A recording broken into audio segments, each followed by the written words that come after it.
옆에 계신 분들 서로 축복합시다. 잘 오셨습니다. 큰 은혜 받으세요. 오늘 말씀은 시편 맨 마지막 시편 150편 그 가운데도 맨 마지막 호흡이 있는 자마다 여호와를 찬양할지어다 할렐루야. 호흡이 있는 자마다 여호와를 찬양하라 라는 제목의 말씀을 봤습니다. 성경 사도행전 3장을 보면 나면서부터 걷지 못하는 한 사람을 소개하고 있습니다.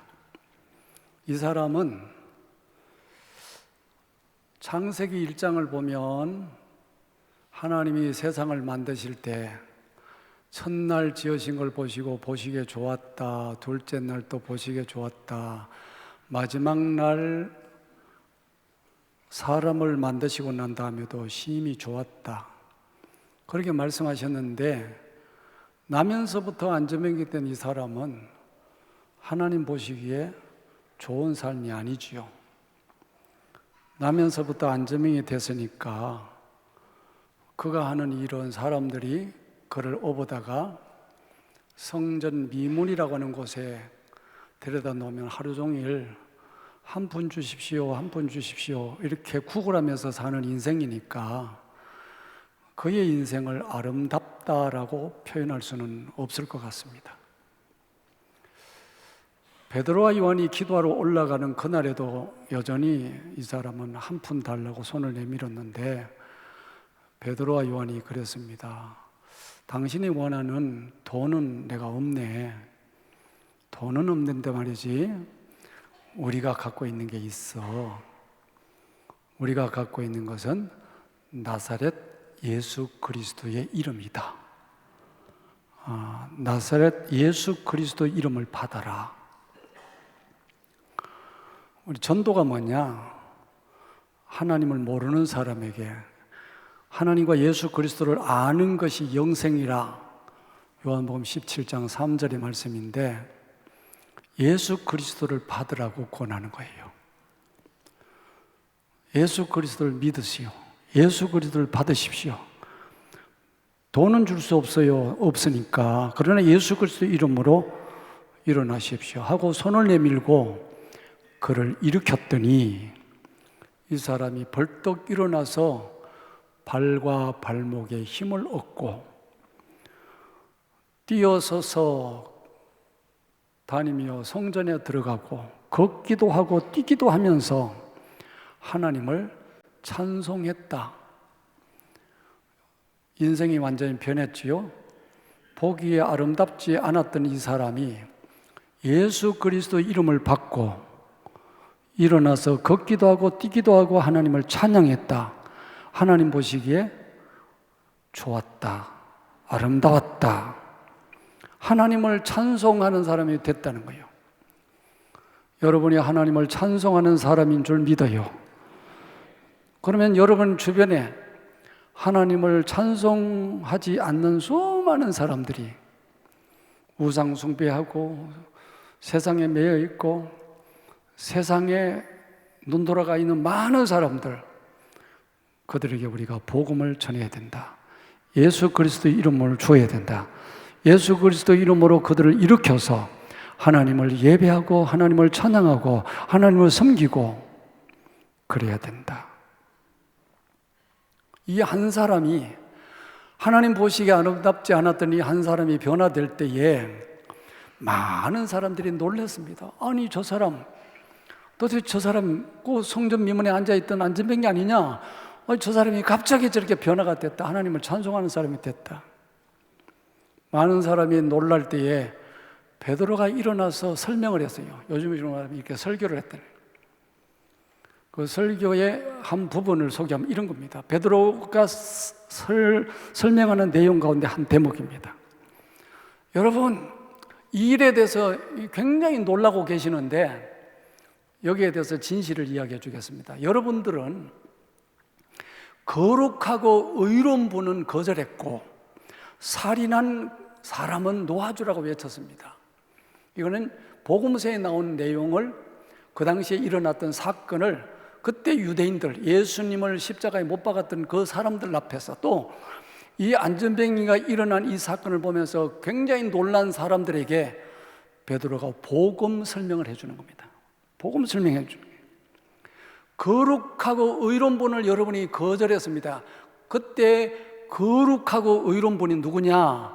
그분은 예수님입니다. 여러분은 예수님을 거역했습니다. 그런데 여러분들은 살인한 사람을 놓아달라고 했는데, 그 살인한 사람이 누구냐? 그 당시에 아주 유명한 강도 살인했던 사람, 바라바라고 하는 사람인데, 빌라도가, 예수님께서 빌라도 법정에서 신문을 받으실 때 예수님을 신문해 보니까 죽일 만한 죄가 없으니까 예수님을 놓아주고 싶은데, 사람들이 예수님을 죽이라고 외치니까 유월절 관례를 따라서 이 빌라도가 권한을 가지고 한 사람을 사면해 줘야 될 권한이 있는 거니까, 그래서 예수님을 놓아주기 위해서 그 당시에 가장 악독한 한 죄수를 내세웠어요. 여러분, 이 예수를 놓아줄까요? 아니면 그 당시에 유명한 이 죄수, 이 바라바를 놓아줄까요? 빌라도가 생각할 때 이 정도 죄수를 내세웠으면 죽이라고 그러겠지, 예수를 놓아주라 그러겠지. 그런데 사람들이 예수는 죽이고 이 강도 살인한 사람을 놓아주라 그랬다는 거예요. 그 얘기를 지금 베드로가 하는 겁니다.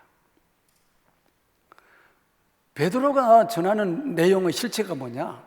그게 인생이란, 인생이 그 모양이라는 거예요.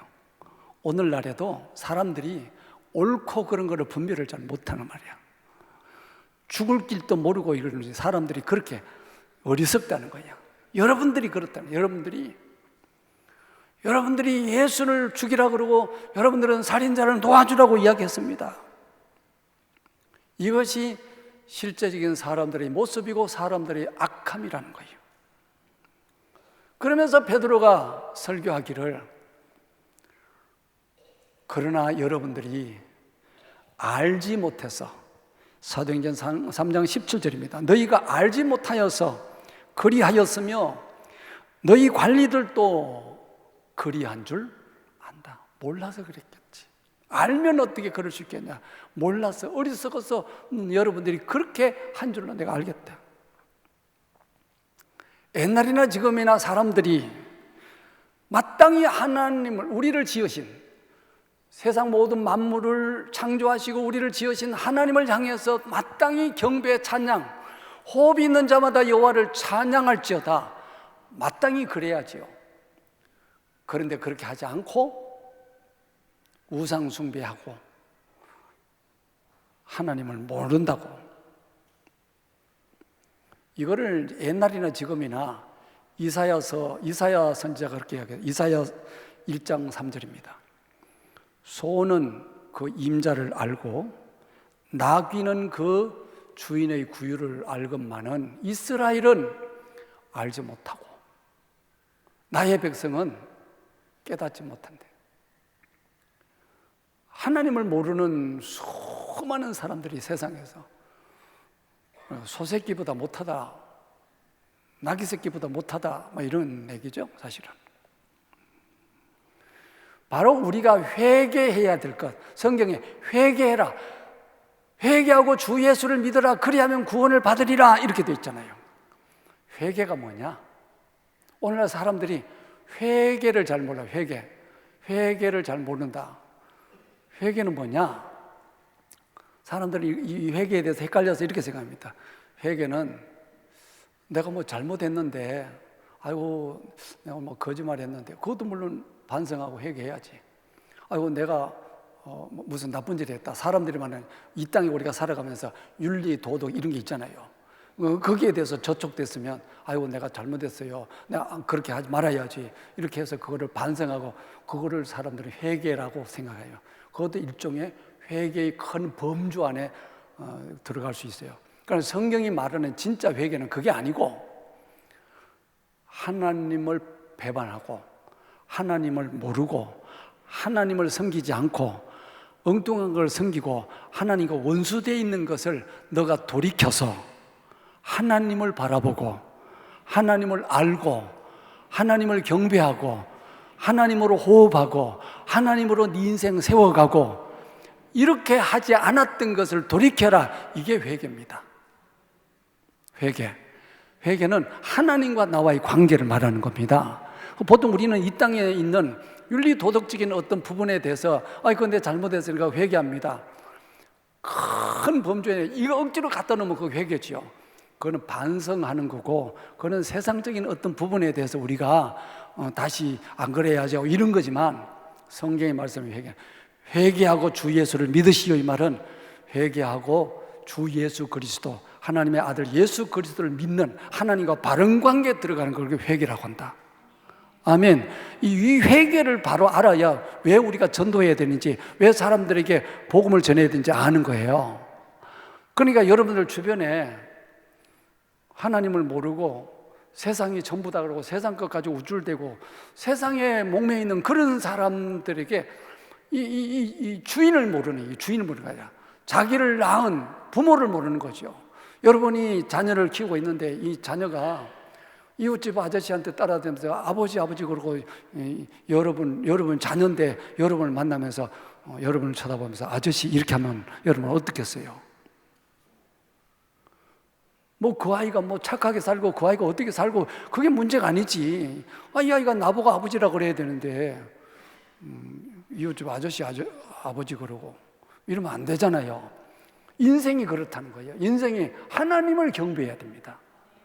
호흡이 있는 자마다 여호와를 찬양하라. 할렐루야. 모든 세상 만물이 지원받은 모든 것들이 공중나는 새가 짹짹짹짹 하면서 하나님을 찬양하고 모든 잎을 내는 나무들도 바람 소리와 함께 하나님을 찬양하고 모든 삼라만상 모든 피조물들이 하나님을 경외하고 하나님을 찬양하고 하나님을 영화롭게 해야 되는 거다. 그걸 못한다는 거예요. 그게 이걸 회개해야 됩니다.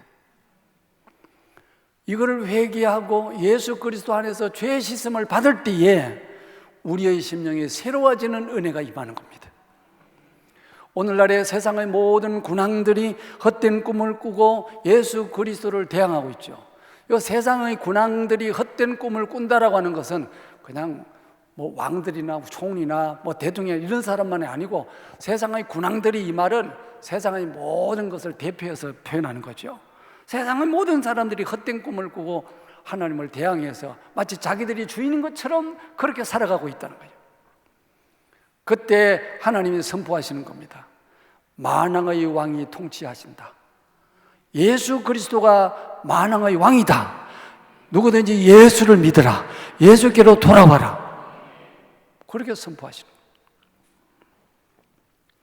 사도행전을 보면 예수 그리스도께서 성천하시고 예수 그리스도께서 성령을 보내셔서 하나님의 일이 이제 복음이 전해질 때 성령님이 임하셔서 교회를 세우고 사람들에게 예수를 알게 하고 영적 전투가 펼쳐지죠. 귀신이 떠나가고 흑암의 권세가 물러가고 모든 약하고 병든 것들이 예수 그리스도의 이름으로 나음을 얻게 되는 이런 역사가 이제 복음이 펼쳐지기 시작합니다. 그럴 때에 사도행전은 우리들에게 동시에 하나님이 그렇게 복음을 진행시키고 있지만 그거를 거슬러서 거역하는 역사들도 계속 보여주고 있어요. 사도들을 잡아들이고 감옥에 집어넣고 심지어는 죽이기도 하고, 옛날에만 그런 게 아니고 지금도 여전하죠. 하나님을 알지 못하는 이들이 그냥 그렇게 거역하는 그 방향.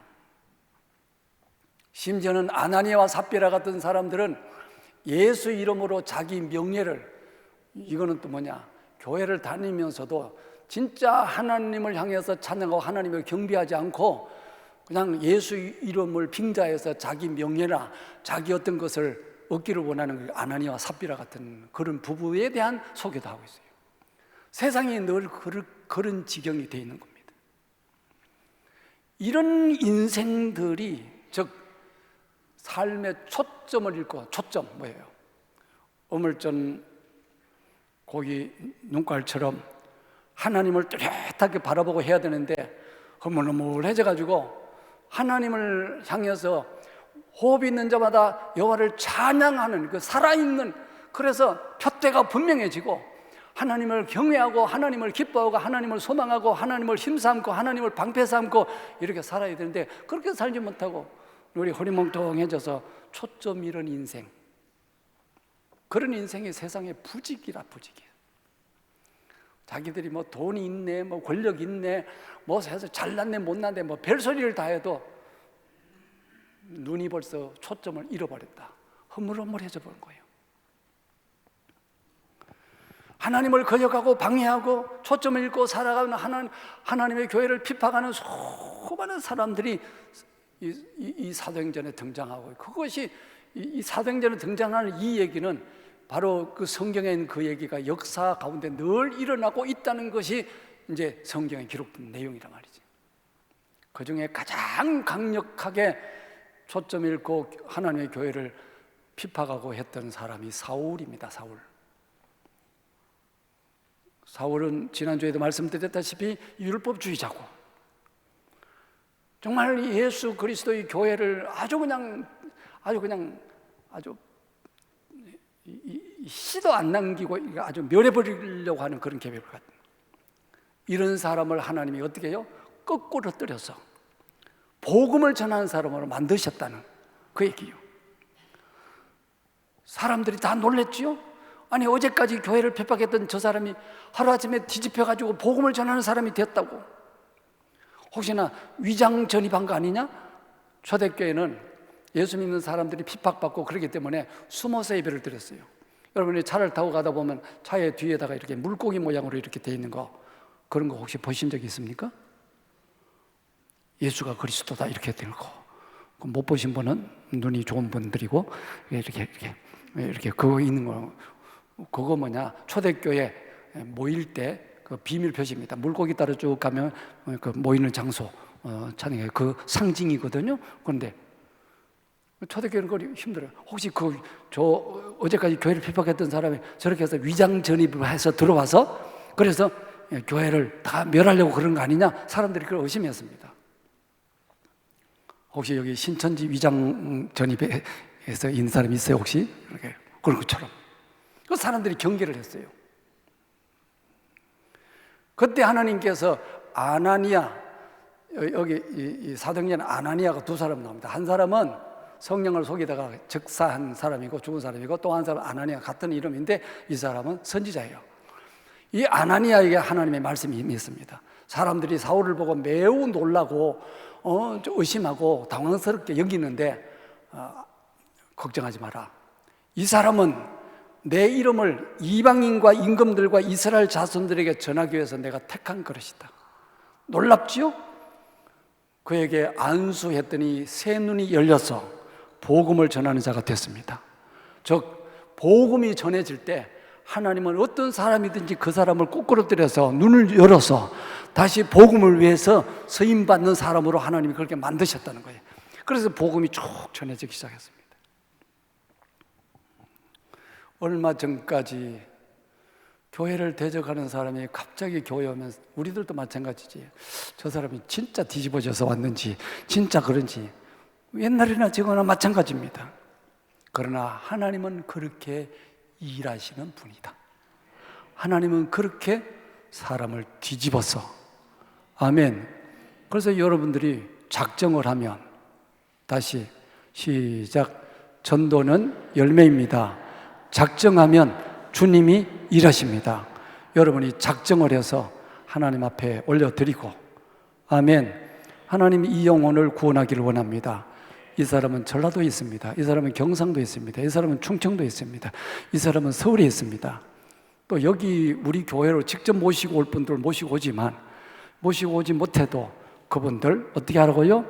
하나님께 올려드리고 그분에게 전단을 해서 내가 하나님 앞에 당신의 영혼 구원해달라고 이름 올려드렸다고, 그러면 그럴 거야. 왜 그런 거 올렸냐고 그럴 거야.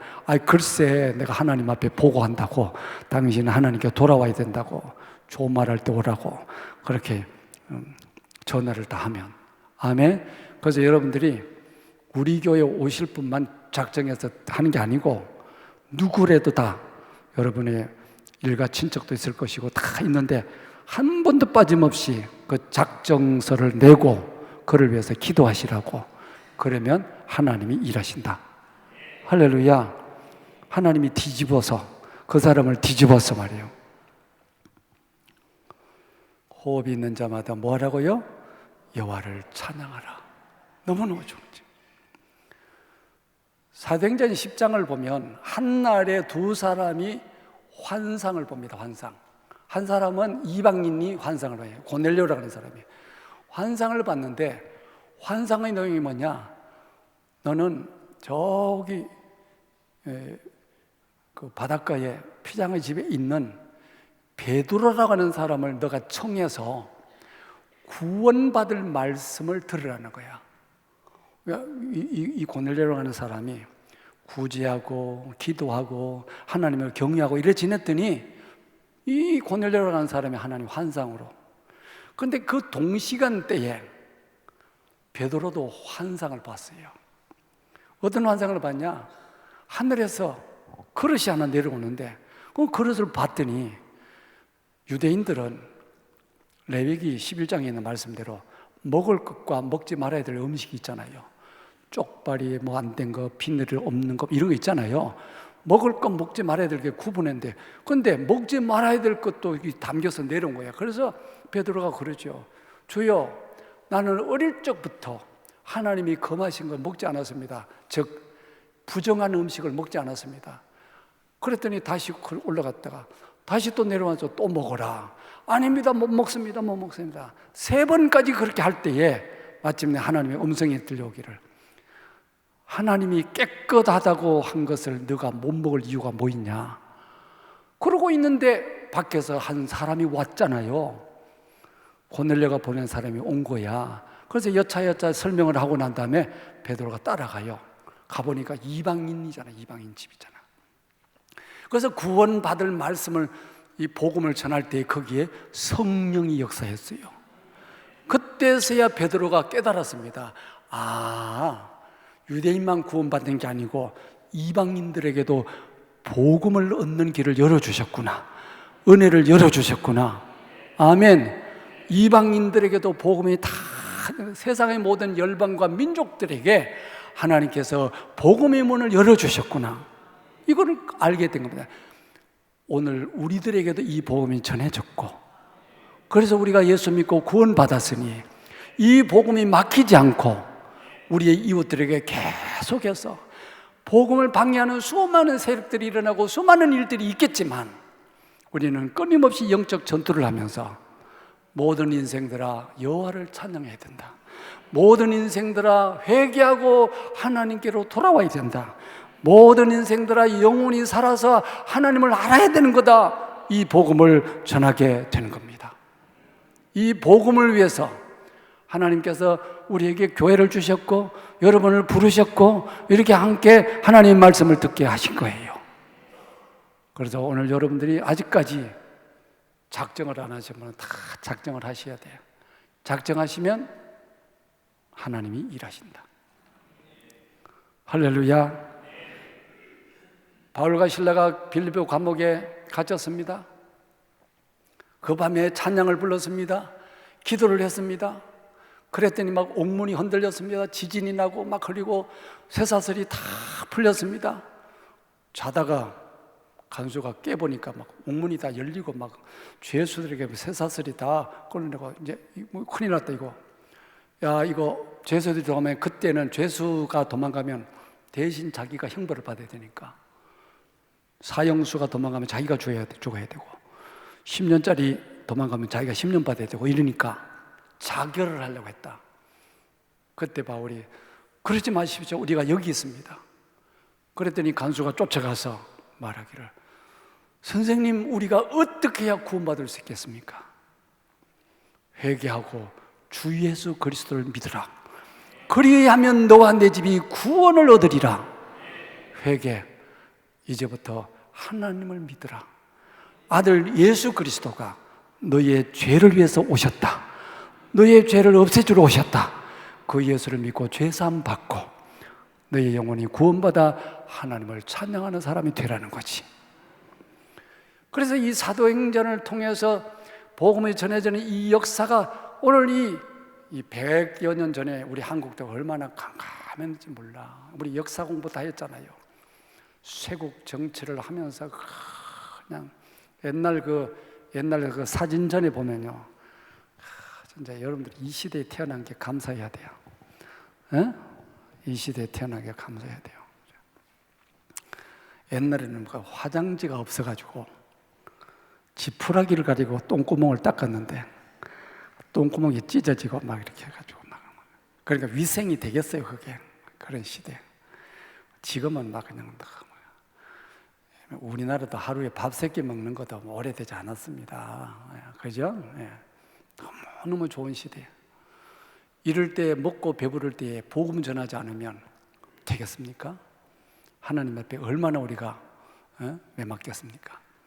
복음 전하는 일에 우리 일생을 바치고 모든 사람의 입술에 여호와를 찬양하는 그런 소리가 발해지도록 복음 전하는 일에 쓰임받는 교회와 성도가 되기를 주님의 이름으로 축복합니다. 그래서 우리 모두 다가 살아 일어나서, 그죠? 이렇게 산자의 행복, 산자의 삶의 자리에서 날마다 원수마귀 이기고 승리할 수 있기를, 어둠에서 빛으로, 사탄의 권세에서 하나님께로 돌아오는 놀라운 역사들이 매일매일 같이 일어나는 그런 아름다운 역사가 있기를 주의 이름으로 축복합니다. 기도하겠습니다. 하나님 아버지, 감사합니다. 호흡 있는 자마다 여호와를 찬양하라. 아버지여, 우리가 왜 복음을 전해야 되며 왜 우리가 우리의 모든 힘을 다해서 하나님을 위해서 그렇게 수고하고 애써야 되는지 말씀을 받았습니다. 사랑하는 모든 성도들이 복음을 위해서 서임받는 거룩한 용사들이 되게 하여 주옵소서. 우리 주 예수 그리스도 이름으로 기도합니다. 아멘.